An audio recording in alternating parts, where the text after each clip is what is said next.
as we look around the world, don't we need to be acting strategically to make sure that not only do we deal with North Korea, but we also handle whatever's coming our way on the Iran front?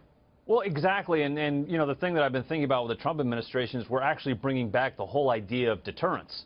We have the ability and the capability. Trump has shown a political willingness to actually use that. And then the third kind of value of deterrence is unpredictability. And so we've seen that being played out over the last few weeks. And so you're right, Trish. I mean, at some point we have to understand the last 3 administrations have not worked at all with North Korea. We have to take a different approach. And so what you're seeing with Trump is we're going to take a much stronger approach. As Buck said, I don't think time is on our side. Now's the time to deal with this issue and say, you will accommodate us. We are not, right now, we are in control. In some ways, we are in control of this negotiation.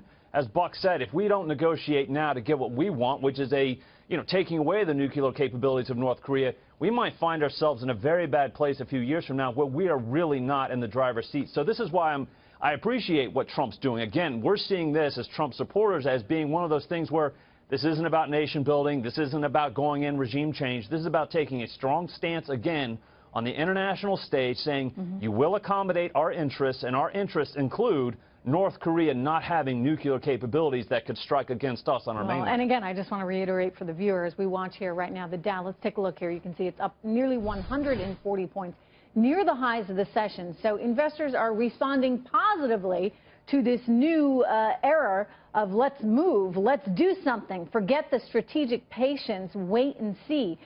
One thing Sean Spicer did mention, and Leslie, I'd like to get your reaction to, he mentioned just what a tremendous group Donald Trump had surrounded himself with in terms of policy advisors. We're talking about the likes of Rex Tillerson. We're talking about General Mattis, McMaster, all of these people that he said really have been assembled in such a way that it's just unrivaled, that you have not seen such a tremendous group of advisors on the international front. What was your reaction to that, Leslie?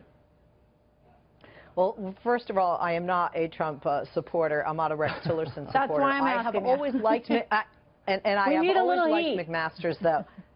I've always liked McMaster's, though, and I'll tell you why. Because, you know, this was a guy that said, look, Mr. President, I'll take the job, but my way or I don't want it. You know, I need to assemble my staff, and I need to be able to tell you when I think you're right and I think you're wrong. And I think one of the things the President has had a hard time is perhaps taking advice. My concern is, and I mean this with all due respect, being the child of somebody who fought in the Korean War, is that sometimes military brass only look to military solutions for situations like this. And I think this is an area Buck and I agree on, which is we cannot strike against North Korea or take any military force against North Korea, especially because, to Ned's point, of the lack of predictability, not only of that region and what would happen to South Korea, but certainly because of this current leader.